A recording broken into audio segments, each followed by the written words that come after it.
Sam was alone at the nurse's station, preparing for his shift, when a loud crash came from down the hall.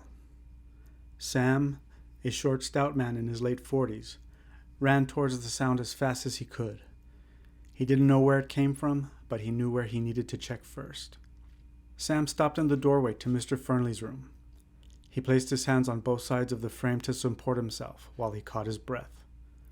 Sam's hair, jet black and slicked back with pomade, still looked fabulous and in place. As he exhaled, Sam looked around Mr. Fernley's standard convalescent room. It looked normal at first glance. Wait, where was Mr. Fernley's chair? He always kept it on the side of the bed facing the lone window in his room. "You okay, Pops?" Sam stepped into the room. Suddenly he saw the chair on its side. "Pops!" Sam darted for the chair. He hit his knee on Mr. Fernley's bed as he turned the corner. "Ah! Pops!" "Shh!" Mr. Fernley, flat on his back, placed his index finger to his lips. Mr. Fernley looked like he was hiding. "Are you?" Again, Mr. Fernley put his finger to his lips in a forceful manner. Sam bent down to pick up the chair. He noticed a photo album and various pictures of Mr. Fernley and Agnes, his wife who died a few years earlier, spilled all over the floor. "Is he gone?" Mr. Fernley whispered. Sam looked around the room. "Who?" Mr. Fernley shook his head as he pointed out the window. "Outside." Sam stood up and looked out to the empty parking lot. There were a few cars on the street. "I don't see anyone." Mr. Fernley sat up effortlessly. "He's back." "Who?" Sam pulled the chair upright. "The devil." Sam's heart skipped a beat. Something in Mr. Fernley's voice convinced Sam it really was the devil. He chuckled nervously as he set the chair in its proper place. "Why would you say something like that?" Mr. Fernley craned his neck to double-check no one was outside. "He's been after me since Agnes died. Every year before my birthday, he shows up to let me know he's waiting for me." Mr. Fernley shook his head. "That bastard loves to torture me." Sam got down on his knees to collect the photo album and pictures. "Why would he do that?" Mr. Fernley stared Sam dead in the eyes. "I know where he lives. I know what he does. And when I was younger, I caught him in the act." "Caught him?" Sam smiled nervously. He knew Mr. Fernley was serious, and that sent a chill throughout his body. Mr. Fernley glanced at the pictures in Sam's hand. Like a magician studying a deck of cards, Mr. Fernley pulled out a single photo without hesitation and offered it to Sam. Sam flipped it over to see a 30-year-old Agnes smiling at the camera. In the far distance was a row of trees. "Is this Agnes?" Mr. Fernley nodded. "I miss her so much." "She was beautiful," Sam smiled. "She still is." Sam flipped the picture over to see if anything was written on the back. "When was this taken?" "It's not a question of when, but where." "Can you see the trees?" Sam nodded. "Hell is on the other side," Mr. Fernley said matter-of-factly. Sam opened his mouth to speak, but before he could utter a word, Mr. Fernley cut him off. "I met Agnes in 3rd grade.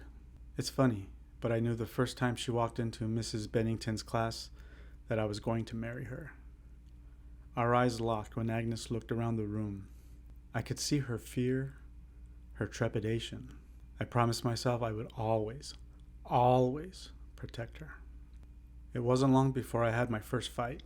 Someone in class had overheard Mrs. Bennington say that Agnes had to live with her grandmother because her parents died in a horrific car crash.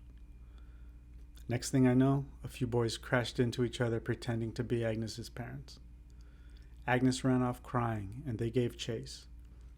As soon as she passed me, I stepped into the boys' path. I didn't say a word.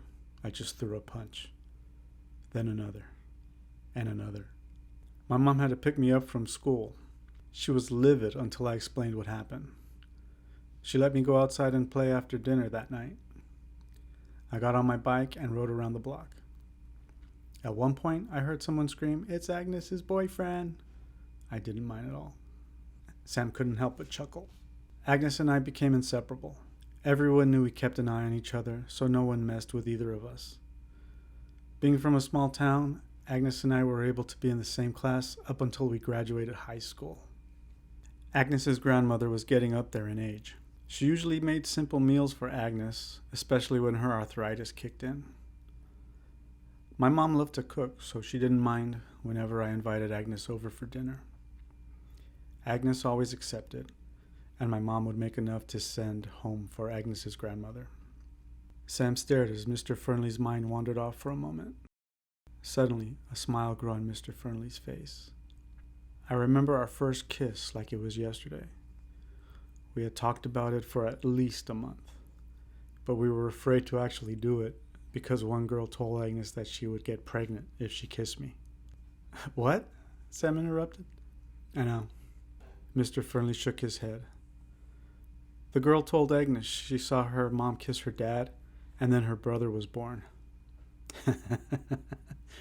We were young, religious, and very impressionable. Sam smiled. I'm sure you were relieved once you finally kissed. Mr. Fernley shook his head. The kiss was horrible. I missed her mouth entirely and bit her chin. After that, I always kept my eyes open when I kissed her. Sam laughed. No offense, Pops, but I can only imagine how terrified you were about losing your virginity. Mr. Fernley took a deep breath. Whenever I needed to think, I rode my bike to clear my head. I usually rode until I could think the problem through. I can tell you the day Agnes brought up the idea of sex, I rode past the edge of town to where the farm started. Once you passed the city, the land was flat, and you could see for miles. It was the perfect place to clear my head. That day I remember seeing an approaching car in the distance. I don't know how fast it was coming at me. I tried so hard to get out of the way. I looked through the windshield and saw the driver was reaching for something in the passenger seat. I screamed, but he didn't hear me. I know he clipped me, but I blacked out after that. I woke up with a massive headache. When I opened my eyes, I thought I was in my bedroom. Then I saw the stars in the sky. I slowly sat up and looked around. I was in a ditch and my bike was in the middle of the road. My legs shook as I struggled to stand up. I saw the town's lights far in the distance. Then I turned around.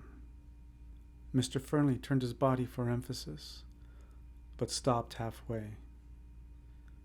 Frozen in place, Mr. Fernley's face contorted to show anxiety, fear, terror.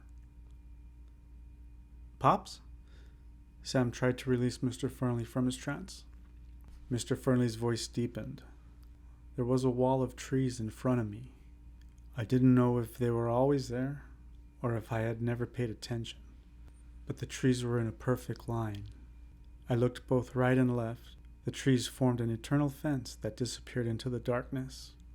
I saw a small light coming from between two trees. Mr. Fernley returned to his face-forward position. I walked up to the trees and saw a farmhouse in the distance. Curtains blocked most of the indoor lights, but a few slivers escaped. I couldn't tell if anyone was home because there weren't any cars around, but there seemed to be lights on in every room. I scanned the landscape, but it was too dark to see anything.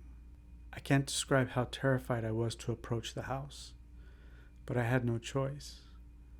I could never make it back to town on my own. I slipped between the trees and was promptly met with a scarecrow. Did it scare the hell out of you? Sam chuckled. Terrified me. That's the point though, right? Aren't they supposed to protect the land? Mr. Fernley shook his head. This wasn't a generic scarecrow. Sam looked puzzled. I knew him, Mr. Fernley said. You what? Mr. Fernley nodded. It was my 4th grade teacher. There was a moment of silence. Sam clapped his hands and chuckled. You got me, Mr. Fernley. Mr. Fernley ignored Sam.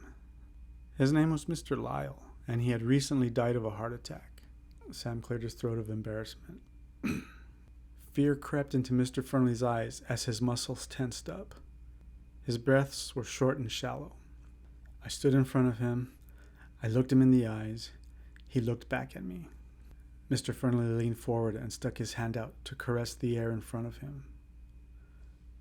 His decapitated head was placed on a body of straw. His face had the texture of a rotting pumpkin. He was an oversized, grotesque doll.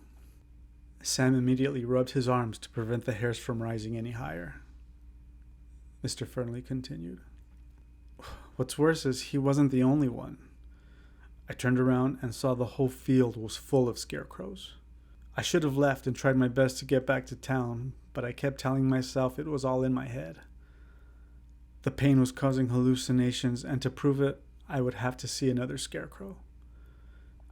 I didn't want to, but knew I had to. I kept my head down as I made my way towards the farmhouse. I glanced up at each scarecrow as I passed them. Each one had a straw body and a human-looking head. Every face had the same rotting texture to it. Luckily, I didn't recognize anyone. But the odd thing was, some were alone, some were in pairs, holding hands, and some even looked like families. I had almost made it to the house when Mr. Fernley stopped. Sam waited in silence. He could feel in the pit of his stomach that something terrifying was about to be said. Mr. Fernley took a deep breath as his gaze focused on the window. I saw Agnes's parents. No, Sam instinctively spit out. Mr. Fernley nodded ever so slightly. I didn't think it was them at first, but Agnes had the pictures in her room at her grandma's house. I knew it was them. They were holding hands. Did you run? Mr. Fernley nodded. I don't know what came over me. I ran towards the house with all my might. I was angry as hell, and even though I didn't know them, I wanted an explanation. I got to the house and banged on the front door as hard as I could. There wasn't an answer, so I banged again and again and again. I ran around the entire house trying to look through every window and banging on every wall. I slammed my hand against every inch of that house, and still no one would come out. I finally made my way back to the front door. My arms were tired and I was out of breath. I figured I should go home and call the cops. That's when I saw him. Who? Sam needed to know. The devil. Sam's voice cracked. Was he in front of you? Mr. Fernley shook his head again. He was out in the field putting up another scarecrow. He looked at me as he worked. It was too dark to see his face or features. It looked like he was wearing jeans, a long coat, and a baseball cap. I screamed as I ran towards him. It didn't faze him as he turned his back to me. I got within a few feet from him. He was tall and had a menacing frame. There was no way I could take him. Did he hit you? He didn't have to. What did he do? He looked at me. Mr. Fernley snarled. With his pumpkin face. Sam gasped, then looked around the room. I must have fainted, because when I woke up, I was in a hospital bed. No one ever told me how I got there. What about the cops? Did you call them? Did you tell your parents? I tried, but they said I hit my head good and said there would be after effects. I didn't question or blame them. Hell, it felt like a dream. Mr. Fernley exhaled with regret. I never told Agnes about it. In fact, as the years went on, I totally forgot about everything until we took that picture in your hand. Sam quickly placed the picture on the bed. Suddenly, Agnes's smile haunted him. Sam swore she was looking at him. Mr. Fernley focused his attention on the photo. We were living in Los Angeles and drove back when my mom died. On our way home, Agnes commented about how beautiful the sunset was and wanted to take a picture. Reluctantly, I pulled over and took her picture. In those days when you took a picture, you couldn't see it right away. You had to have the film roll developed. Sam nodded. Those trees weren't there when I took the picture. Sam couldn't help it. He had to take a closer look. Agnes was so disappointed when I told her that photo didn't come out. Mr. Fernley grabbed the picture and shook his head as he studied it. I don't know why I didn't. I can't throw this damn picture away. Silence filled the room. Sam watched Mr. Fernley as he caressed Agnes's smiling face. Sam quickly turned his glance to the window. He wasn't sure why, but he felt like he needed to cry. Mr. Fernley let out a deep exhale. If you don't mind, I'd like to be alone. Sam nodded. I'll bring your dinner in here tonight. He stood up and extended his hand to Mr. Fernley. Mr. Fernley waved Sam away. I'm so tired of hiding. Sam reluctantly left the room. He stopped in the doorway and turned around. He couldn't bear to see Mr. Fernley in such a sad condition. Even though Mr. Fernley had only been at the home for a brief period, he and Sam had developed a pretty deep connection. The pair had so much in common, from sports to cooking, and since Sam never really knew his father, the bond was immediate. Sam loved taking care of Mr. Fernley, especially since Mr. Fernley had no qualms about Sam calling him Pops. It was killing Sam to see Mr. Fernley in this condition, but Sam knew at some point he had to leave. There were others to check on. Sam returned with a tray of meatloaf, mashed potatoes, and green beans. There was also a small carton of milk and a small piece of dry-looking chocolate cake on a separate plate. Mr. Fernley despised the cake. He always said wet cardboard tasted better, but Sam put a birthday candle on it anyways. Sam knew Mr. Fernley would at least blow out the candle, and hopefully it would put a smile on his face. Sam entered the room. Dinner is served. Mr. Fernley was sitting in his chair and facing the open window. The room was dark, as the only light on was the lamp on the nightstand. I'm guessing he's gone? Sam laughed. Mr. Fernley shook his head. I'm staring right at him. Sam peeked outside. There was nothing, no one out there. I brought your favorite, Sam said with a chuckle. Meatloaf! Mr. Fernley looked down at Agnes's photo, which rested on his lap. He still could not get rid of that damn thing. Can you place it on the nightstand? I'm not hungry right now, he said. Sam obliged. He lit the candle on the cake, then carried it to Mr. Fernley. I know it's early and I'm sorry I can't sing, but happy birthday, Pops. Mr. Fernley took the cake and smiled wide. It was the best thing Sam had seen all day. Make a wish. Mr. Fernley faced Sam. Thank you, I will. Mr. Fernley closed his eyes, took a deep breath, and blew out the candle. To Sam's surprise, Mr. Fernley took a big bite of cake. That's delicious. Mr. Fernley took another bite. Sam put his arm around Mr. Fernley's shoulder and kissed him on top of his head. Call me if you need anything. Thank you. Mr. Fernley looked out the window and smiled.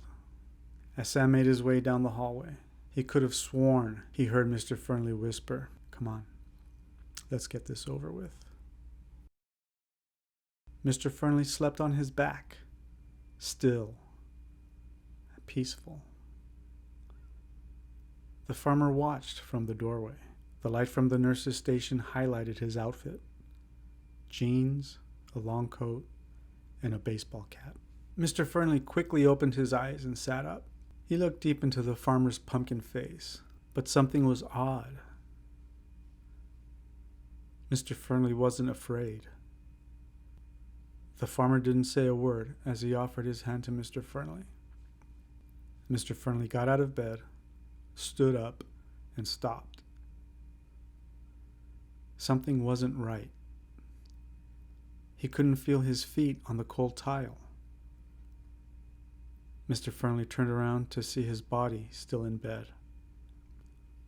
The farmer approached and placed his hand on Mr. Fernley's shoulder.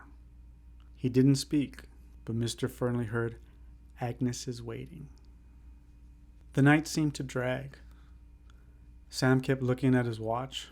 8:15 p.m., 8:17 p.m., 8:19 p.m. He kept telling himself to stop, but he couldn't, and he knew why. He was worried about Pops. Mr. Fernley was always a little off, but tonight, he seemed delusional. It was a side Sam had never seen. 8:22 p.m. In 3 minutes, it would be time to check on Mr. Fernley anyway. At 8:24, before Sam could check his watch, he felt a calming sensation come over him. Yes, Pops was okay. As the farmer looked on, Mr. Fernley hugged Sam and told him he loved him. Out in the field, the farmer placed Agnes's hand in Mr. Fernley's. Even though both of their faces looked frightening, their smiles said otherwise. Mr. Fernley looked out into the distance, watching for anything to come their way. He was happy to be next to Agnes again, to protect her like he had promised.